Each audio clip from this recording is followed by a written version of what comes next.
You're watching Studio Ken. Make sure you don't miss any episode of Studio Ken by subscribing to the YouTube channel. To subscribe, search for Studio Ken on YouTube, click subscribe on the bottom right of your screen, and set a reminder. You can also watch Studio Ken on Diamond TV on Wednesday at 18:30 and on Saturday at 19 hours. Studio Ken, the home of Kennedy Gondwe on YouTube. One can say with serious conviction that becoming a champion in any sport takes blood, sweat, and tears. Even more so when you're competing on a global platform. Samuel Matete conquered the world's best and achieved sporting immortality in 1991. Samuel who? Yes, I hear some of you ask. I am, of course, old enough to remember his stunning success in the 400 meters hurdles at the 1991 World Athletics Championships in Tokyo, Japan. The legend is my guest on Studio Ken today. Hi, this is Enoch Mepo. You're watching Studio Ken. Don't forget to subscribe on YouTube. Sam, there's a whole generation that has never heard your name, has no idea about what you achieved in 1991. Please remind us about your achievements in 1991. First of all, thank you very much for having me here. And I'll talk briefly about 1991. 1991, we had the World Athletic Championships, which was basically the first time for me to qualify and be there. So, I was there to run the 400-meter hurdles, which is a very rare event in this country, in Zambia. But it's a very big event out there. So I pretty much can say I won the event for the first time. Basically, that was history. And I won the 400-meter hurdles, for the first time. And no other Zambian has ever done what I did. So it was basically the stepping stone to my career into athletics when I won the World Championships in athletics. You qualified for the first time, and the first time of asking won a gold. What were your preparations like? Is it something that you knew you were doing, especially that this is an area that is very rare in Zambia? Well, it took a bit of time. It was not something, as you know, I think you're very much aware that winning the World Championship in athletics is not an easy matter. It's something that takes time, and you have to prove yourself in the world that you are capable of winning. And I believe, if you remember, 2 years ago, we had the World Championships in Doha, Qatar. And we sent, I think, 1 or 2 athletes to the games. And our athlete only ended up in the first round. That's how tough the games can be. Basically, my preparations started here in Zambia. I remember going to the African Games in 1987, and that's how I clinched the scholarship, because I qualified the time for me to be given a full scholarship at an American university. And from there, of course, when I ended up in America, when I went to America on a full scholarship at Blaine College, I met a very qualified coach who was a sprints and hurdle coach. And there, of course, with the lack of facilities that we have in Zambia at the time, or we had in Zambia at the time, when I arrived in America, everything was there. I had the best coach, the equipment was there, and the environment, the competitions, all those things were there. And that's how my coach was able to prepare me for the 400 meters. And then also, it took me another 2-3 years to fully prepare for the World Championships in Tokyo, Japan. 3 years is a long, long time. Yes. What kind of preparations go into winning a medal in virgin territory? That was the very first time that you were having a go, and you managed to win it. Yeah, well, first of all, when I arrived in America, America has a very extensive program in the NCAA, which is the National Collegiate Athletics Association. It's an organization that runs all the athletics in the universities, or rather schools in America. It's a very, very good and effective program, and very competitive, because athletes from all over the world, clinch these scholarships, and they end up in America. So there, you are tested. You've got competitions at lower level, and higher level, and then you also have to qualify. And then not only you have to qualify, but you also have to do very well in education, because America understands that at the end of the day, these kids are going to retire and they will need something to fall back on. So they're very, very tough. And you have now to divide the time to train hard and study hard. And I was very, very much able to fit into that, getting exposed to some of the best athletes, around the states where you compete at university level. And then qualifying to the NCAA championship was another thing, because you have to work hard to qualify. Because all the universities in America, they're now going to meet with the best athletes. So that was part of an exposure that I was exposed to. And then beside that, of course, then I was also introduced to European season, where I started to run at the Golden League, the current Diamond League. At that time, it was just the Grand Prix. And there you also, because there you have to, you make money, you get paid, so you really have to perform. And anyone who competes there must be able to perform at a high level. So I was exposed to some of the best athletes, and alongside with my coach. And my coach was the best sprint and hurdle coach. So that combination made me to become very strong, in mentally, and also very strong physically, because of all the facilities were there. And the psychological aspect of it I had to go through the competitions, where you meet different types of athletes, and you are able to compete, with them alongside with your performance. And my performance was marked each and every day, every time I compete. So that made me a very, very strong athlete. And then being exposed to Europe, where now you were running as a professional, that made me a very good and strong athlete. I'm sure your competitors were asking which country or where Zambia exactly was. What were you telling them? Oh, definitely, because you're talking about somebody that has been out in the world, and no other Zambian has ever done that. So everyone was always curious, wanted to know where Zambia is. Where is Zambia? Where is this guy from Zambia? Oh, this guy running from Zambia. Where is Zambia? And that's what's so exciting about sport, because once you start exposing yourself, people want to know where you come from. How did you do it? And in fact, the NBC, National Broadcasting Corporation from America, even traveled to Zambia to come and witness and just to find out what made Samuel the best athlete. So what would you be telling them each time they asked you where Zambia was? Well, I used to tell them Zambia is in Central Africa. It's just briefly the location of Zambia is in Central Africa, and it's landlocked.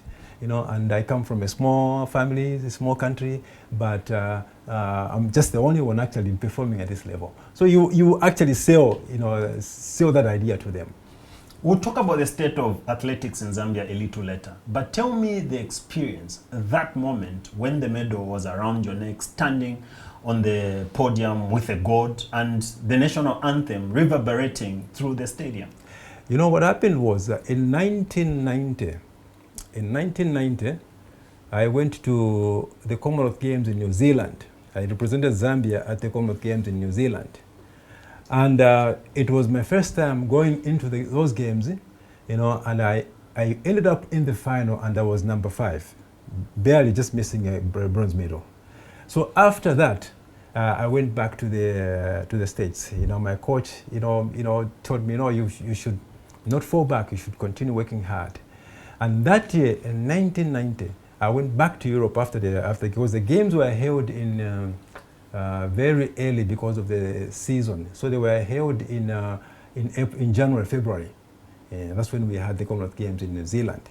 So I went back to America. That was before we started our season in America and Europe. So I went back to the States, continued training. And that year, after going back to Europe, I started to perform very, very, very, very, very good. That year, I went on to be ranked number 1. In the world? In the world, in the 400-meter hurdles.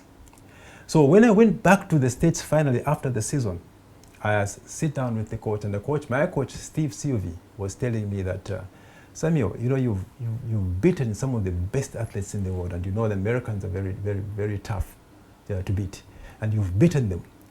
I think you can win the World Championships next year in 1991. And I remember saying to myself, Coach, I just want to be the best that I can be. I said, Why no. did you believe in yourself so much? There's a lot of things that I looked forward to. I was around my coach here in Zambia, who actually discovered me and groomed me and introduced me to athletics. Okay? And I remember he would start talking about, his athletic history at the time when there was all these Zambians who represented Zambia at the Olympic Games in Moscow, the Commonwealth Games in Brisbane, the Africa Championships, the Africans, all these guys, and no Zambian ever came back with a medal. And no Zambian even made a name out of that. So that it really used to encourage me. I said, so I remember he used to say, so I'm hoping that you're gonna have to go and erase all that. Okay? And it was as fun as it sounded, it really got to me. So whenever when the time came for me to go to America, that really hit me hard. And knowing that now I am around the facilities and I'm around the best coach, if not the best coach in the world, and knowing that I'm also exposed to competitions. So it really hit me hard, and I went out there and trained hard. I wanted to be the best that I can be. I had asked you earlier, what was the experience like for that moment when you stood on the podium with a gold medal around your neck and the anthem playing?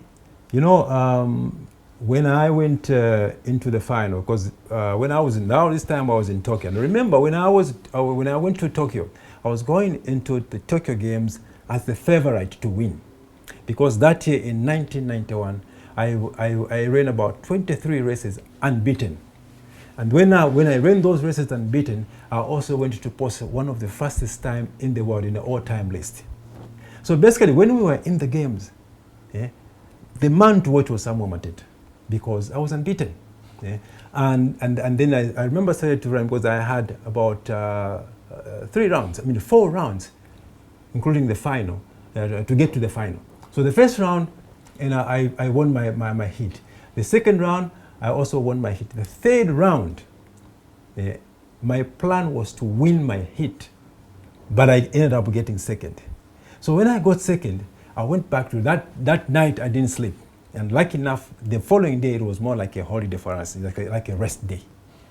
So that day was just for me to try and now visualize and come up with a strategy so that when I go into the final, I'll be able to win the race. And normally, I was known as a fast finisher, because I used to run in the first part of the race, I'll be beaten. But when I come into the last part of the race, I'll be very strong to the point I'll just bypass everyone. So that's what I was known for.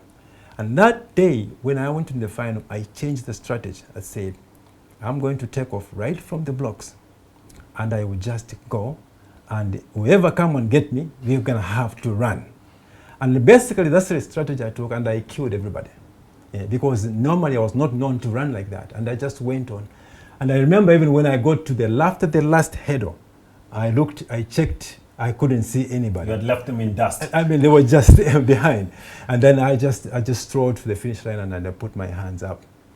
I couldn't believe, but at the same time, I remember one of my friends, the guy who was second from Jamaica, he came to me and said, Samuel, you deserve it. Number 1 in the world, you deserve it. You deserve a gold medal. And I said, thank you. And that's how I started, going. And I remember my coach, one of my friends threw a flag, and I started raising it around. It was a moment of disbelief, because you're talking about doing something that no other Zambian has done.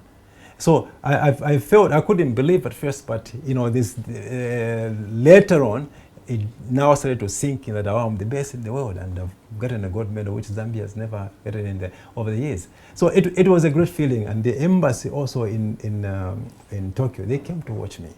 Yeah. So it was a moment of just happiness and just jubilation. Where's that medal, by the way?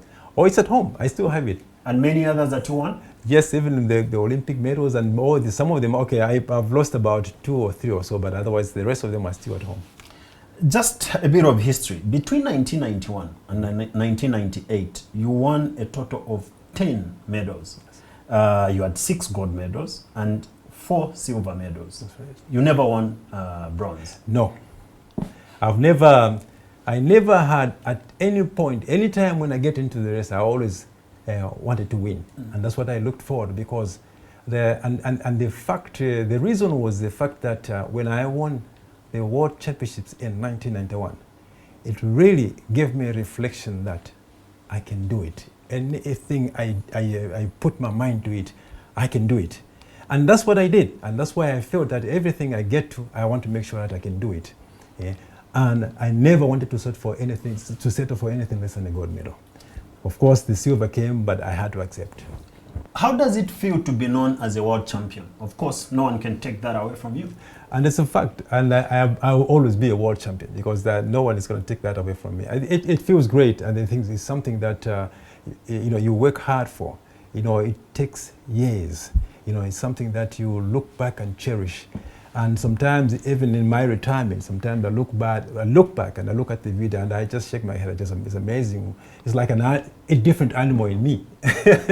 So it's something that I always look back and cherish. And my family, now I have an 11-year-old son who's a sprinter, and you always look at it, and I show them. And I think this is the joy of being a father, because now I show them, I say, this is what I did, and they are able to understand. Do you think you'll be as great as yourself? My son? Oh yeah, maybe more, but not in the 400-meter hurdles, in the other events. But again, my goal is just to expose them to all these things, so that themselves they'll be able to choose what they want to do and what they want to be. You spoke about you being a different animal at the time that you won, and you being a world champion. And yet, not a lot of people know this animal. You would be walking around Lusaka. No one would know that deer is Samuel Matete, a former world champion. How does that make you feel? The thing is, I'm a Christian, and I'm a very good Christian, and I have always believed in in God. So people will always do whatever they have to do. You win today, they praise you. You lose tomorrow, they boo you, and things like that. So I always walk in God's faith, knowing that it's me and what I have achieved and what I'm here to achieve. So normally that doesn't bother me, because I know that if they know it's who this one is, they'll come to me. So whether that happens or not, I always walk with my head held high.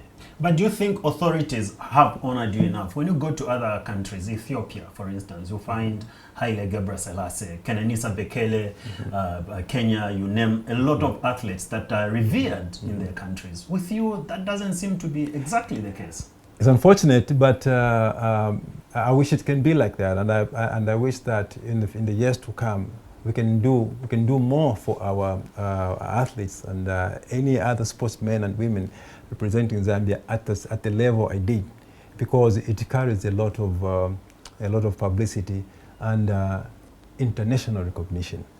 So of course, definitely, I would like to see more of our nation, or our Zambia, do more for our celebrities. If someone today asked you what you'd like to be done in your name, what would you say? Well, I wouldn't ask them what they want to do for me, but I would just say, looking at what I have achieved and what I have done for my country, I'll leave it to you. Because we've seen other countries. We've seen, we're living in a global village now. We've seen what others have done.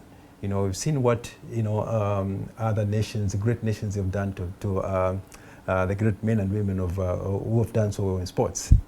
Can we come up with something here in Zambia to honor our celebrities? Yes, we can. So I can leave that to them.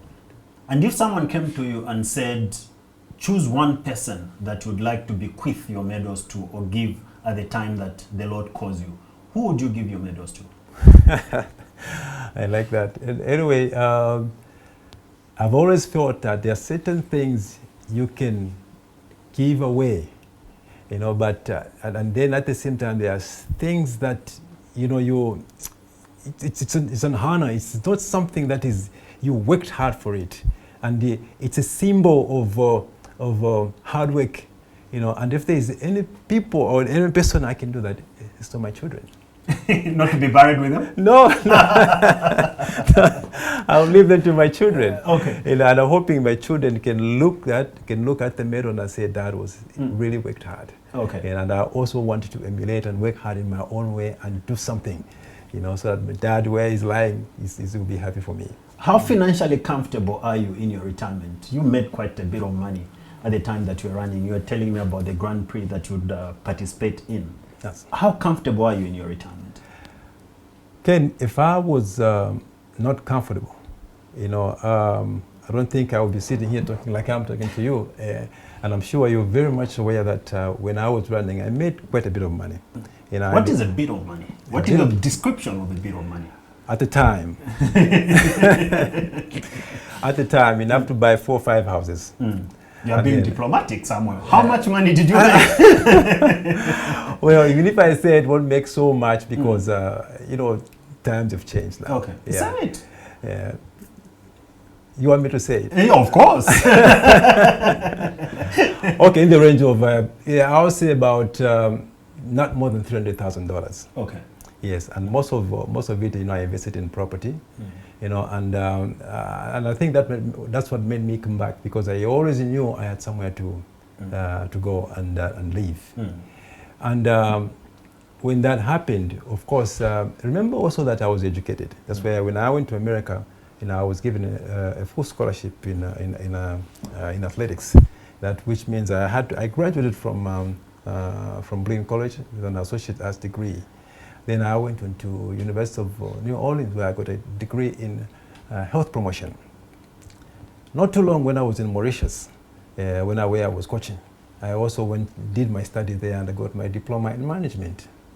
And then the other one which I'm working on is just the one they allow. I'm also working on another diploma here in Zambia, and that is currently I'm a sports coordinator at Lakewood International School. Okay, so you are currently working. So I'm currently working, and I have a home and my wife and my 4 children. Working out of a passion, or working in order to make ends meet? No, just it's a professional job. I work to support my family, and I love to do that. What is your take about the standards of athletics in Zambia? From the last time that you won a medal yourself internationally at a major event in 1998, there hasn't been any person. You might as well say you won all the medals and close the door. And that's what it is. And to tell you the fact, we are not doing enough in this country to develop athletics. And if we are doing enough to develop athletics, look at the last time when I won the gold medal was in 1998. Ever since that, we're talking about at the global level. We're not talking about you go to South Africa and you compete with 3 countries and win a medal. No, those are developmental medals, where you are developing and for the greater events. Ever since I left the podium, we have only seen 1 medal in athletics, which is through Sydney at the Africa Championships, and only once. So we are not doing enough, and then we have not done anything about athletics that we can talk about. I live on the core belt, and if anyone is talking about developing athletes and even thinking about developing athletes in the years to come, where we can see, gold medal winning athletes, then they are lying to you.